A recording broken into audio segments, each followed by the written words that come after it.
What's up guys? Kumusta kayo? It's me again, Joseph Kate. So for today's video guys, let's talk about Security Bank Platinum Mastercard. Pag-uusapan natin yung points guys, how to earn points sa Security Bank Platinum Mastercard.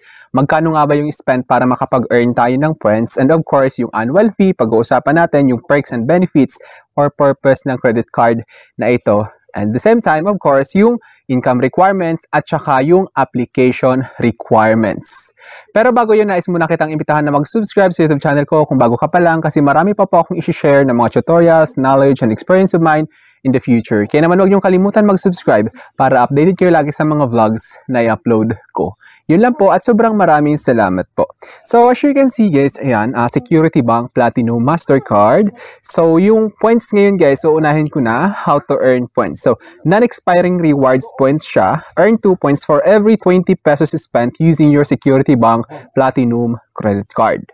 At saka, yung annual fee naman niya guys is, the annual fee of the Security Bank Platinum Mastercard is 4,000 pesos for the primary card holder and 2,500 naman para sa supplementary card holders. Security Bank offers annual fee waivers through promotional offers or based on annual fee spending. So it's worth checking current promotions or contacting the bank to inquire about the options. So ibig sabihin guys, nag-o-offer kasi minsan si Security Bank para ma-waive yung annual fee. Minsan for life siya guys. It depends upon the tier of credit card that you have. So like for example sa Security Bank Platinum Mastercard, minsan nag-o-offer sila ng annual fee for life. Depende siya nga sa tier ng credit card na yon. So ito si Security Bank Platinum Mastercard, pagkakaalam ko, hindi ito ino-offer as no annual fee for life. Instead, ino-offer nila ito with spending requirement within a year. What I mean is, kailangan mag-spend ng certain amount like 600,000, something ganyan, para automatic ma-waive yung annual fee na 4,000 pesos. At saka ngayon, let's talk about supplementary credit card. So, itong credit card dito guys is, ano siya, qualified siya for applying a supplementary credit card. Pwede siyang applyan. When we say supplementary, sub-limit siya guys. Like for example, may 1 million na credit limit si Platinum Mastercard ninyo. So, kapag nag-apply kayo ng supplementary card, under this mother card of Platinum Mastercard ni Security Bank, mabibigyan kayo ng credit limit na nasa 500,000 lamang. Kasi hindi pwedeng lumagpas yung credit limit ng supplementary sa mother card. Ngayon, waive annual fee. Ito yung perks and benefits guys. Give it a try and enjoy a waive annual fee for the first year. So, ito guys, as is siya. Like for example, pagka-apply nyo na approve, automatic siya no annual fee for the first year. On the anniversary date na kayo, mag-charge ng annual fee which is amounting to 4,000 pesos. Then ngayon, para naman sa mga mahilig mag-travel guys, good news. Kasi itong si Security Bank Platinum Mastercard is it comes with 2 complimentary airport lounge access. So ibig sabihin, available annually for card holders and guests combined to any of the 1,300 lounges and over 500 airports worldwide. So worldwide guys, ibig sabihin, even outside the Philippines, pwede nyo ma-avail itong 2 complimentary airport lounge access as long as pasok siya doon sa promotion ni Security Bank. Excess visits will be charged to the cardholder for USD $30 per person per visit. So halimbawa, pangatlong visit nyo na, pang-4, pang-5. So yung pangalawa lang, una at pangalawa, yun yung libre. Yung pangatlo, pang-4, pang-5, i-charge na kayo ng $32 US. Exclusive Mastercard promo. So get discounts at your favorite shops and restaurants. Kasi minsan guys, nag-o-offer ng 50% off sa mga dining restaurants or sa mga favorite shops ninyo. Depende siya sa promotional ni Security Bank.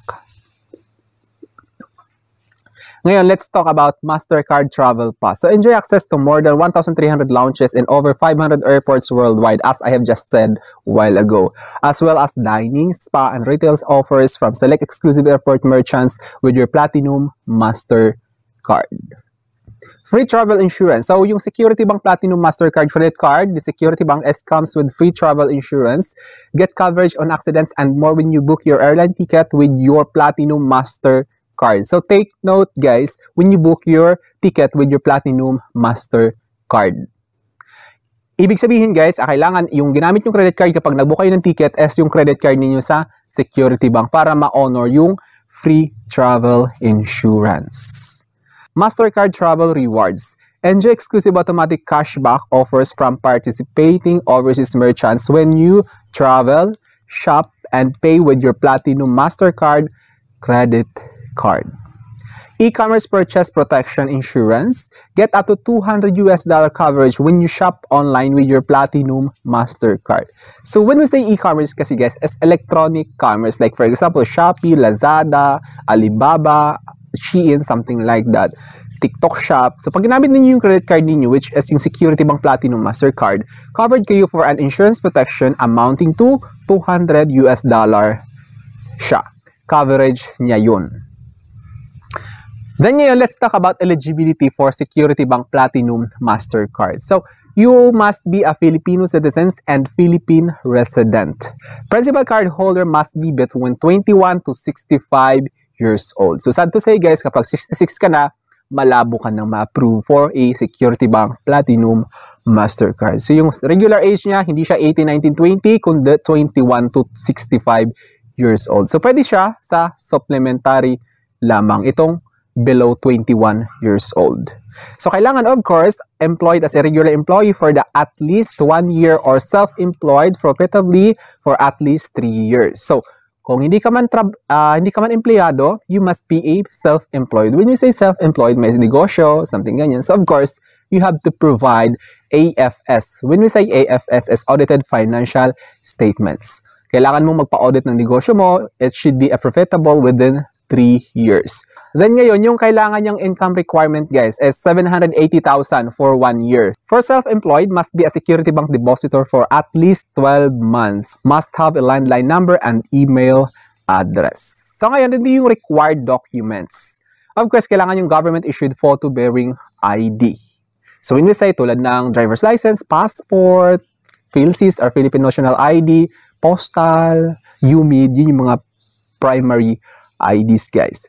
So ngayon, let's move on to frequently asked questions about Security Bank Platinum Credit Card. What is Platinum Mastercard Credit Card? This premium credit card is perfect for travel buffs. It gives you exclusive access for 3 travel insurance, concert services, and waived travel fees. So kapag ginamit nyo itong Security Bank Platinum Mastercard guys, you can have access to 3 travel insurance, concert services, of course. Then who can apply for a Platinum Mastercard? Anyone can apply for a Platinum Mastercard provided they meet the eligibility requirements for a Security Bank credit card. How do I earn rewards points? So you will earn 2 rewards points for every 20 pesos spent. Why is the Platinum Mastercard credit card also called a travel card?